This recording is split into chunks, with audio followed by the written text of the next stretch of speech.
Hey everybody, welcome back into the WSAZ Now studio for another edition of WSAZ Sports Plus. I am Joseph Payton.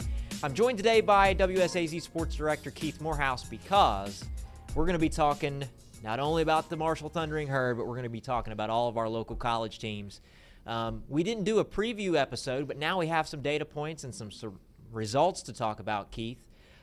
You got a chance to go see the Herd in person, week one, game one, down there in Athens, Georgia. Mm-hmm. Let's just start with telling me what that experience was like between the hedges. Well, you know about what I'm about to say. I mean, it's Georgia, one of the blue bloods right now, especially in the last 10 years. They're in my mind one of those 3-4 programs that are at the very, very top. Mm-hmm. And nothing they did surprised me.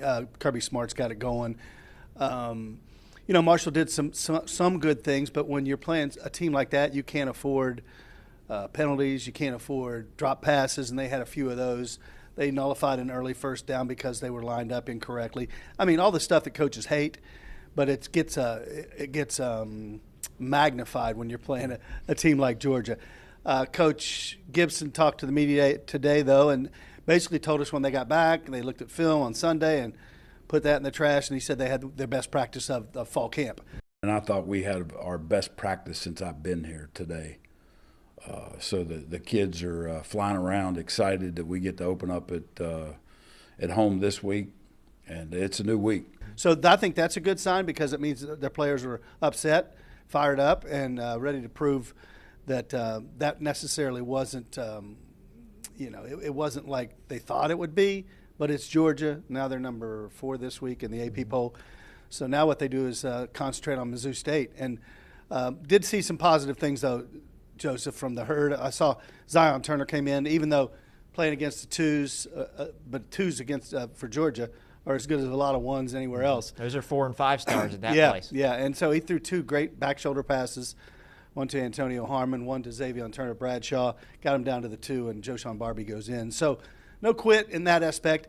And I thought the most surprising thing I saw in the second quarter when the defense kind of found its footing. Gunnar Stockton's a good quarterback. He's elusive. They got 5-star wideouts, running backs, and 3 out of 4 drives, Marshall's defense got them off the field. One of them ended with a field goal. So that sequence in the second quarter has to give them a little bit of confidence to line up against the Bulldogs and kind of hold your own. Coach Gibson said they weren't necessarily bigger than his team. The speed was a little bit different, but he said it wasn't that noticeable. And so I think he's ready to build on that with the knowledge you're not going to play another team like that this season. A bunch of plays we can pull off that film and just watch individuals that were winning their one-on-one battle. And that goes from D-line, linebackers, DBs. I mean, I thought our DBs did a really good job at times. We were effective. We were on guys. Yeah, I guess when you see a game like that kind of matchup, no one is expecting Marshall to come out there and set the world on fire. And, the final score proves it 45-7. But like you said, there were moments in there where you feel like you can come back to Huntington and say, look, in this little sequence here, this sequence there, we hung in there with these guys. And it sounds like defensively there were some glimpses of what Marshall could be and have some success. Yeah, I think you're right. And I saw some guys who just stood out, watching from way up high. Cam Smith in the secondary I thought played a heck of a game. He had 7 tackles. Cannon Lewis, the Cabell Midland guy who went to NC State, transferred in, he was around the football a lot, which I know is what they want him to do. He's got to go side to side and had some nice plays with pursuit. And Kerryon Martin, former Capital star, 7 tackles also. I thought he played really well. Looks like he picked up right where he left off when he left Marshall. He was becoming a playmaker on defense, transferred to Youngstown State, and now is back. So there are things to build on. Coach Gibson lamented the lack of any turnovers, takeaways. He wanted to get some takeaways on defense. That didn't happen. They had a couple of opportunities. But all in all, it's a building block, and especially in this day of the portal, Joseph, as you well know, they had 72 new players. Mm-hmm. You're not going to find out about your team in week 1. You're going to find out some things, but you're not going to find out everything. Yeah. As for the quarterback room there, we saw 3 quarterbacks roll out there for Marshall. Did Coach Gibson say anything about who we might see this Saturday? Well, I asked him about that, knowing that I'd probably get we don't know yet. And I don't think he's being coy. I specifically asked him about Zion Turner, and he said, look, Zion came in the game.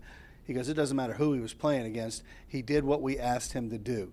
Saw those matchup issues on the corner, single coverage, throw a back shoulder pass twice and get him down to score real quickly. That has to help his confidence. Yeah, I thought that Zion came in and looked calm, had control of the offense, knew what to do with the football, no panic set in. And again, I don't care at what point we put him in the game, he did what we asked him to do. And the quarterback competition is wide open. I can't tell you right now who our starter is going to be because I don't know yet. We're going to, again, open it up and may the best man win. And you know, we're not going to can the other two, whoever the starter is, because we're going to need those guys. Ja'Kai Long, can you imagine you're a redshirt freshman and your first ever college start is in Athens, Georgia, between the hedges against the fifth-ranked team in the country? I mean, that's going to wake you up in a hurry. Yeah. And then Carlos Del Rio Wilson came in and did some good things. He only threw 3 passes, but he's more of a guy that can create with his legs. Mm-hmm. And I believe he was the quarterback in there where they had a wide-open player 10, 15 yards down the line on the sideline, drop the pass. Little stuff like that just kills you. Kills drives, enables them to come down and score. So all in all, he said he wasn't ready to name a starter. But if you just looked at the entire picture, and I'm not a coach, but I thought Zion Turner really looked like he was in command of the offense. We'll see what he pulls out Saturday at 6 when Missouri State comes to town. Sure. And we don't know what they're looking at and seeing in practice either. We don't have that luxury all the time. We get those small glimpses when they let us in there. Mm-hmm. And so who knows? But it sounds like they've put that loss behind them, and they're excited for this home opener. What do you see in this game coming up here against Missouri State? Marshall, obviously, about a 10-point favorite or so. It's a game that if you do what you do, you should win it. I would think so. This is their first year in FBS. They're coming up from the SCS level, and you know, they've got a quarterback who wings it around. Jacob Clark broke a bunch of school career or season records last year. So he's more of a drop back guy. He's not like Stockton, who's a little more slippery. So they're going to have to get a pass rush on him. They gave up 73 points to USC. Yep. Now, no shame in going out to the Coliseum and losing, but 73 points is a lot. So you got to wonder if Marshall can get their offense untracked against a team that is still new to the FBS scene.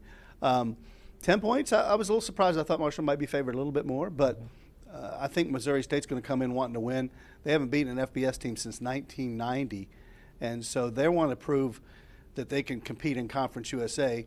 This year is a transition year, so they're not bowl eligible and can't get bowl eligible.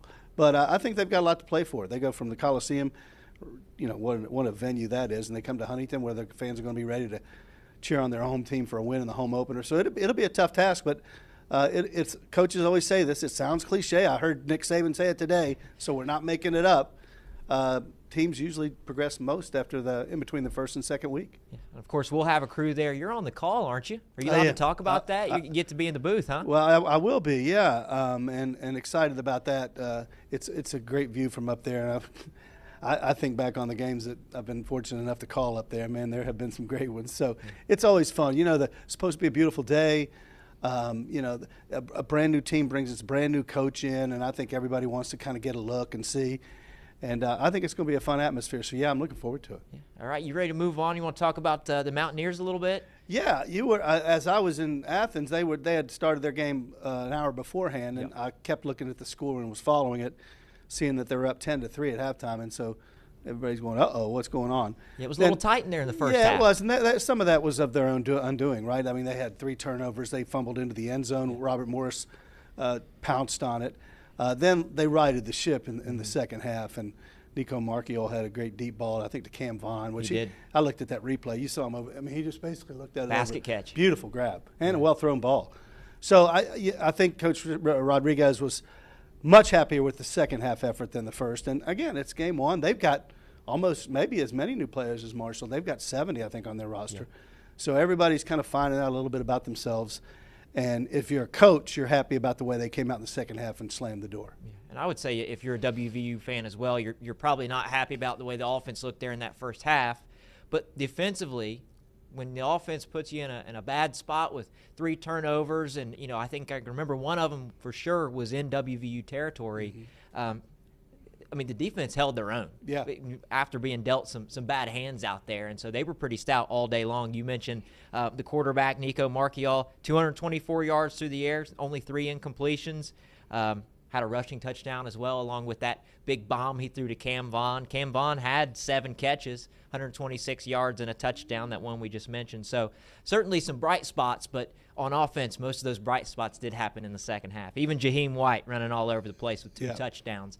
They really righted the ship, and it looked like what Mountaineer fans probably expected this team to look like. It just took them 2 quarters to figure it out. Yeah, and that happens in openers. It certainly happens with teams that are from a lower level. Robert Morris has obviously got, they're going to be outmanned in this game. The question is, how quickly can your guys keep their composure and take care of business? That's what veteran teams do. That's what well-coached teams do. And so to do that in the second half, I thought was kind of a statement for them as they and this obviously, as they face a tough Ohio team. I watched that game on Thursday night in Piscataway. So that should be a heck of a matchup in Athens. There'll be a lot of blue and gold in the stands and some green and white. But in that cozy little Payton Stadium, it's going to be rowdy, I would think. Yeah, as an OU alum, I fear that it's going to be more blue and gold than green and white. Very possible. Did you hear the whole deal about the season ticket situation? Yeah, I did. That reminds me of a story way back in the day when Randy Moss and Marshall went up to Ball State, and a lot of Marshall fans bought season tickets because they were cheaper than buying, tickets to individual games. So West Virginia's always going to bring a crowd. It's close. To me, it's a great game. It's going to be a nice barometer. Ohio more than held their own against a pretty good Rutgers team. And Parker Navarro, their quarterback, is trouble. Mm-hmm. And so the defense for the Mountaineers will have to keep an eye on him. But I think that's going to be a really intriguing game. Yeah, and after that WVU game there on Saturday, a lot of those guys, Coach Rodriguez was asked about it, the quarterback. They were asked about OU, and just about every single one of them said, yeah, I sat there and watched that game on Thursday night, and they were all very complimentary of Ohio, complimentary of Parker Navarro. So it's certainly an opponent that they're not overlooking. I mean, some people might think, oh, it's just Ohio, and it's a MAC school, and that is true. If you're WVU, you should win this game, right? But I think they understand that this is a program that's had some success and had some ball players, so they certainly have some respect for the green and white. They very easy could have won it on the road against a pretty good Rutgers team. So that'll get our guys' attention. We got to work on us first the next 24 hours and fix what we got to fix, and then we'll be into Ohio, tomorrow night. That's a great football team. I watched the Rutgers game the other night. That's a great football team they have. Their quarterback is real scrappy. I think he's a great player. We're going to have to come with our best this week because we know that they're going to come with theirs. One thing I've always admired about Ohio, no matter who the coach was, whether it's Jim Grobe or all on down the line, they always seem to play well against good teams. I mean, the history is rife with them going down and pulling off upsets against Power 4, Power 5, whichever designation you want to use. So, and they'll be at home. I mean, that's not often that you're going to get a West Virginia into your house. Mm-hmm. So I know that they're fired up about it, and we'll see how that one plays out. But I think that's going to be a heck of a game. Yeah, and that's one that you all have graciously let me go up there and cover that game, so we'll have some of our own local highlights. Yeah, that'll be a lot of fun. Those are Joseph Payton highlights are good, that's for sure. 4 p.m. kickoff too, so not necessarily a night game, but when it ends, the lights are going to be on. It's going to be a fun atmosphere up there. All right, we'll go a little bit more north than Athens then. Ohio State beating Texas. It didn't look pretty, but it was a defensive slugfest. I don't know how much of that game you got to watch. I was listening to the second half in my AirPods down there, but more than anything, I think the defense, if you're a Buckeye fan, is what you're looking at saying, we're going to be pretty tough this year. Yeah, I watched a couple hours of it before getting busy there in Athens, but so impressed with how that defense handled Arch Manning. And before we get too far afield on this one, man, they got to let that kid grow up. I mean, all the Heisman talk and all that he's the greatest college quarterback that's ever come down the pipe. Come on, man. He's a young guy. He had to face maybe the best defense in college football in Columbus. Mm-hmm. That's a daunting task. But, yeah, I, too, was impressed with Ohio State's defense. They got maybe the best safety in college football, Caleb Downs. And they harassed Manning, made him throw some bad passes, got him off his spot a bunch of times, and scored just enough points to win. I mean, Texas is good, too. I think they dropped to 7th this week. So no shame in losing to Ohio State at Columbus. But that was a marquee game, and lately Ryan Day's been winning these games. Yeah. I looked at the box score afterwards, and Texas outgained Ohio State 336 to 203, and I was just looking at some of the team stats comparatively, and I was like, man, if you showed me this blindly, before the game Yep. started, I would think Texas just came into the horseshoe and won. Mm-hmm. But I don't know, it felt like Ohio State was opportunistic, not only just in when they scored the big bomb to Carnell Tate there at one point in the game, but also getting off the field on fourth down. I think Texas was 1 of 5 on fourth downs. One of them was a goal line stop, so that quite literally takes 7 points off the board, which ends up being the difference. I think Ohio State just played clean. They won the turnover battle, played field position, so they made Texas earn their way up the field, but at the same time, keeping them off the board. It was a Jim Tressel-like kind of victory, and we haven't seen those very often since Meyer and Day have been at the helm there in Columbus. Yeah, that's a Michigan-Ohio State score in late November, isn't it? I know, right? From 1968 or something? I had heard and read that different accounts that Matt Patricia, the defensive coordinator, really threw some curveballs at Manning. They'd show him a look right, pre-snap, and then just at the last second change it up on him. And that's what they should do, right? You got a guy who's making his first start in this incredibly charged atmosphere. And so heat him up a little bit, and that's what they did. They just got to him, and that can happen to a junior or a senior just as easily as it can to an Arch Manning. But I thought Patricia did a great job. That defense is stout. Yeah, certainly is. They're going to need to be with this Big Ten schedule they'll have coming up. Illinois right now is ranked 11th. If they keep winning games, that could be a top 10 matchup here in about a month when those two play. You got Penn State sitting there. Who knows what Michigan will look like come November. So, yeah, they need that defense to stay playing well. And, hopefully the offense can get themselves in a bit of a rhythm as well. They got Grambling this Saturday.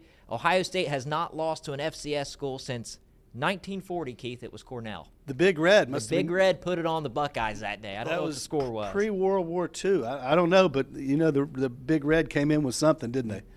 Final game, as we're talking about our local colleges and some of the teams that you folks root for, Kentucky beats Toledo 24-16.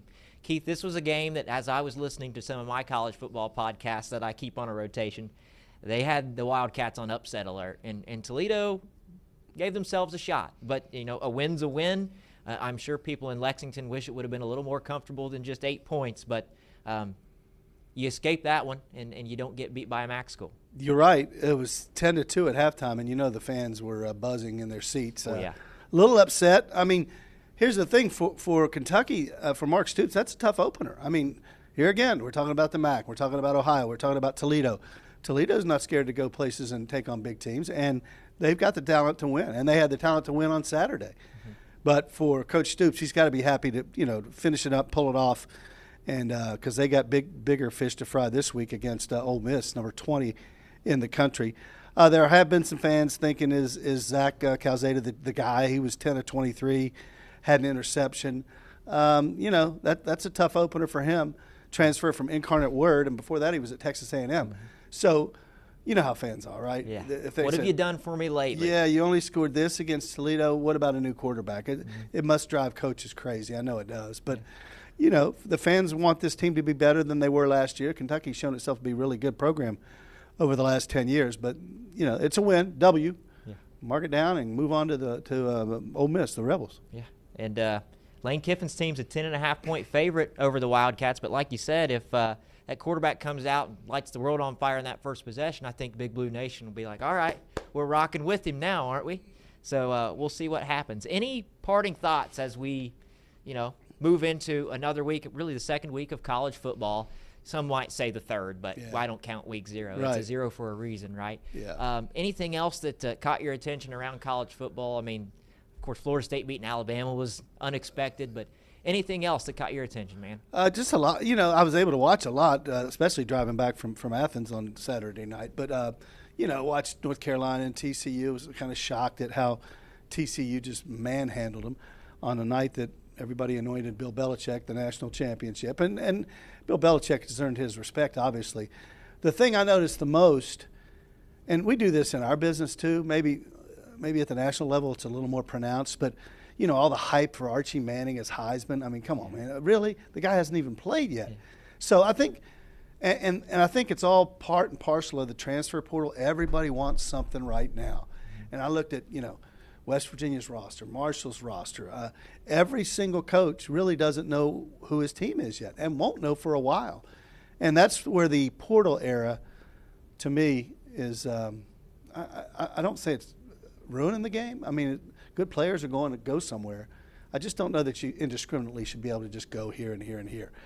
I think there should be some limits. And so that's one thing I noticed was how many coaches really talked about not knowing what to expect. And, LSU and Clemson, that was a heck of a game. Notre Dame, Miami was a great game. But every time you look up, I watched some of Utah, UCLA. Yep. Utah quarterback was lights out. He transferred from New Mexico. Yep. And they got their offensive coordinator from there. So if you can get an offensive coordinator and a prolific quarterback and you can bring them to your program, maybe that's the recipe these days. You kind of have to reprogram your brain these days, how you not only, view the rosters, how you view the matchups. I was talking to some friends earlier in the week, and I was like, they're billing this Ohio State-Texas game like it's the biggest game that there ever was, but it also didn't have the same urgency that, that game did in 2005 when Vince Young came to town, Right. because it was like, if you lose, you're done. Yes, right. And I'm not saying that that's better for college football. Imagine right now if Texas was just out of it. Probably not the best thing. But I don't know. You just kind of have to reprogram your brain and how you view these guys. You talked about the portal. I guess kudos to Arch Manning for sticking it out there at Texas, because the hype was there last year too. And some people were saying, man, they're going to sit him behind Quinn Ewers. He should go play somewhere else, So kudos to him, and I'm sure his dad and his grandpa were in his ear saying, wait your turn, but not everybody's willing to. Well, I think that's partly why a lot of these coaches these days are not making personnel decisions very early in the season, because let's say you do that and the guy gets disenchanted and says, I'm out, which they can all do now. So some of it sounds like old school or me yelling at a cloud, but, it proves you prove yourself to somebody when you work your way up. You work your way through adversity. Hey, if the guy ahead of you is better, get better than he is. And I think we've taken a little bit of that out of the game, because not only the fans, the coaches, the media, everyone wants success. Everyone wants something right now. And I guess the best way that coaches think they can do that is through the portal. But what about those kids you try to develop? They move up and they go from not starting to becoming stars or NFL draft picks, for that matter. So that part of the game, I don't know we can get back. I think it's, you got the toothpaste out of the tube. I don't know that you can put it back in. But still a great game, obviously, college football. So it was fun to watch a lot of different teams and programs over the weekend. As long as it feels the same on Saturdays, right? I'm sure it felt just the same as it always did for you on Saturday there. It's like, hey, Marshall's playing today. They're playing a big-time opponent, and all these people wearing green, still hoping that they win just like they always have. Yeah, I think you're right. I mean, the Saturday feelings are all there.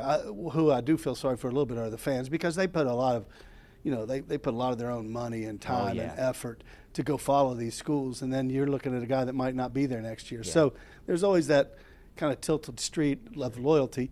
But it's still a fantastic game, and watching football in an SEC stadium is always a treat. And Georgia's the real deal, and we'll see that as the year progresses. But yeah, college football is here. It's still fun. It's still fun with all its flaws, and there are a lot of them.